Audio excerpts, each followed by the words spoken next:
place to make AI that was deeply good and understand what that means. What is the greater good? I mean, I would say that after thousands of years of human philosophy, we still have to understand what good is better.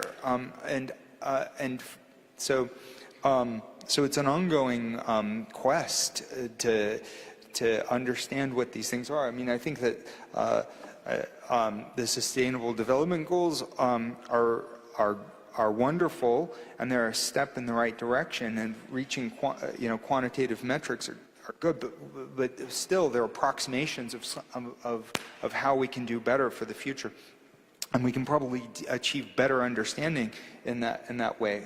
We can continue to evolve. So I had this idea with our chief scientist. We had a bunch of really good AI scientists, mathematicians and physicists, and we were thinking, how can we approximate these goals? And Hanson robots are a sort of physical embodiment of that intelligence.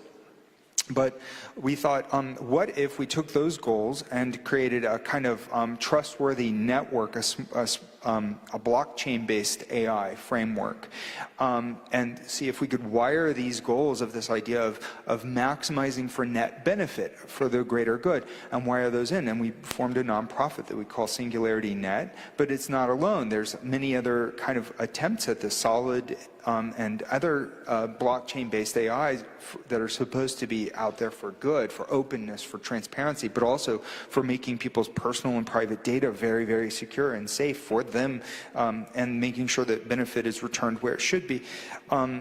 So I would say that there is a lot of uncertainty between now and that execution in the future. We're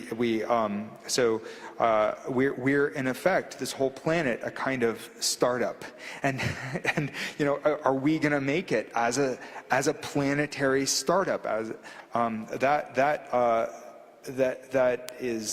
the big question for me today.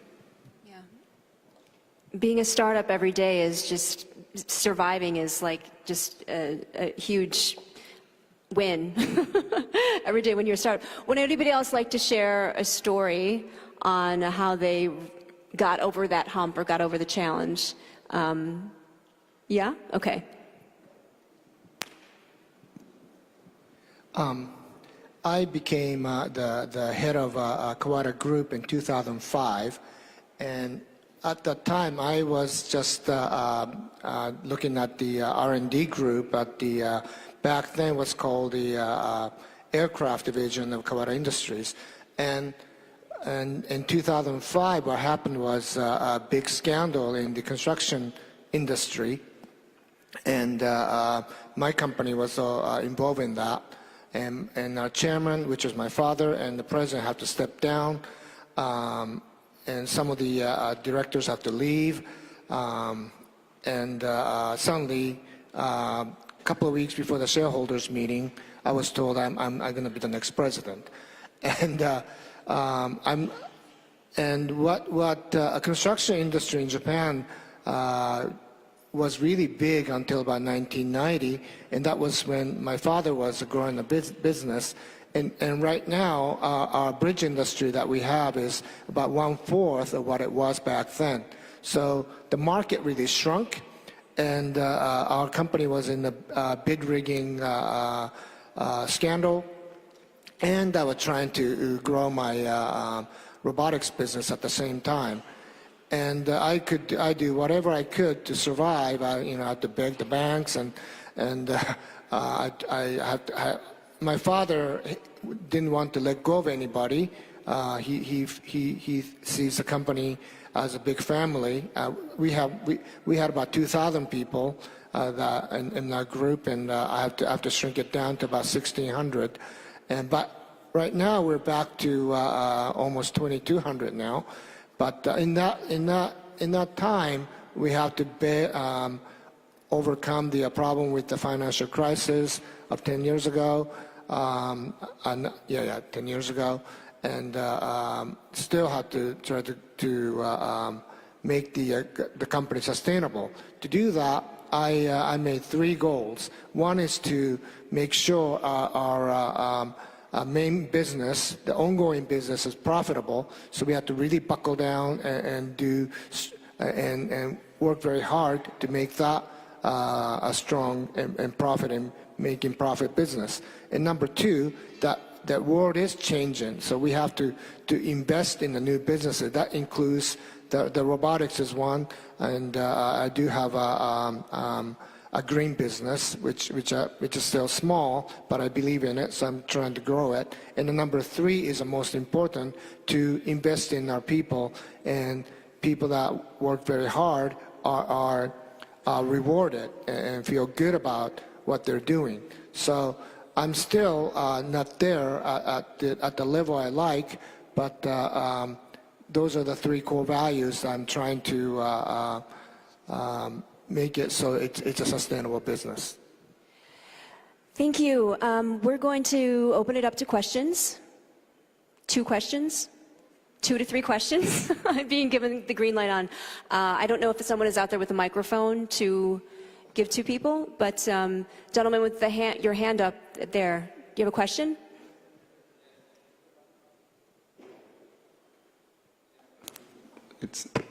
Can you hear me? I am Eduardo Murat. I'm a senator from Mexico. Thank you very much to all the panel. I really believe technology makes life better. But what do you think when disruption becomes a synonym of not following the rule of law and the legal existing frameworks like some companies have done? That's the first question. And the other question is, I am an enthusiast of AI and technology.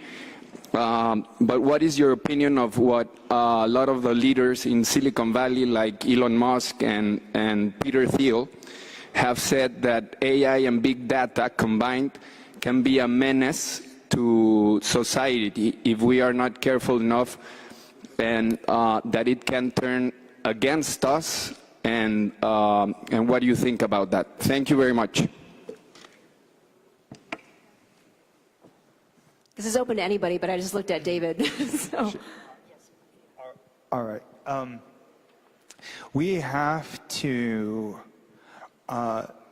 operate under values of good, and we have to understand what that means. And so the operation within the rules of society and the rules of law, so disruption, the ideal of disruption in the investment community that came out of Silicon Valley, that you come up with a big idea that messes up everything, and that can be a good thing. That's only based on that only works if the disruption is essentially a positive disruption in a way that's adding value to people's lives over a longer term. So, I mean, there are unsustainable businesses that are like pyramid schemes, right? I mean, they make a whole lot of money for a few people over a very short period, but ultimately it's like stealing money and things collapse. We don't want to run this planet like one big pyramid scheme. We don't want our economy to be a pyramid scheme. And by drawing a debt from the ecosystem and from human rights, it is like running this planet like a pyramid scheme. So we have to do better than that. And that I believe is I mean, that's what inspires me about the World Investment Forum, and I'm very honored and pleased to be here for that reason. Now, if we have AI, there's the possibility that AI could awaken. It could become alive. That's our goal at Hanson Robotics. That's not our own, only our goal. There are other people in the world aspiring to make true artificial general intelligence. Other startups, research institutions, nations that see that this is the way that they will establish a permanent competitive advantage, because those machines could make themselves smarter ever faster. But that said, it wouldn't be stable or sustainable unless those machines are looking out for the best interest of the people, of life on the planet. It has to be enhancing human opportunities, actualizing people. There has to be a symbiosis with the living machines if they come into existence. We have to find the computational foundation of what is good and put that into the machines. It's also debatable about whether machines could ever truly be alive. I mean, there are some people who say that it's not going to happen in our lifetimes, and maybe it's impossible to create true living machines. But if it does happen, it will be so profoundly transformative that we really have to take it seriously. There is a moral burden for us to take that possibility seriously. And if it's done properly, it would increase the prosperity of all beings on the planet. It might be able to predict mass extinction events and prevent them, and open up foreseen opportunities for human existence and for sustainability of life on the planet. So but only if there's that core seed of value. So this is an important conversation. There is an opportunity for a very positive future. There are risks. There are substantial risks. Thank you. Dear Hariya. Yeah, that's a question I'm asked a lot. But there's always yin and yang about the technology. For instance, the rocket technology put all those satellites up in the orbit, and we benefit from that with the GPS system that we use every day with the car navigation and things like that. But that same technology is used as missiles to attack people, and also things like drones. Drone technology is used for many good things, but there are some countries that use that to attack other people. So it's the same argument as in America. The guns don't kill people; people kill people. So I'm with David's idea that we have to use the technology for our own good, but there's always people that can use the technology against us. So, yeah.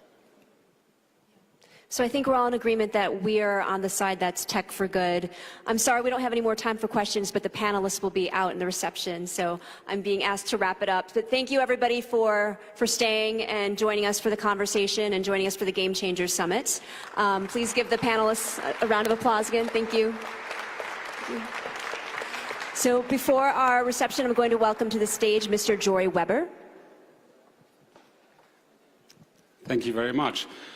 Ladies and gentlemen, it's my great pleasure and honor to now invite you to the opening gala reception for the World Investment Forum 2018, which is being hosted by the government of Switzerland, the canton of Geneva, and the city of Geneva. It takes place right outside here. Thank you very much.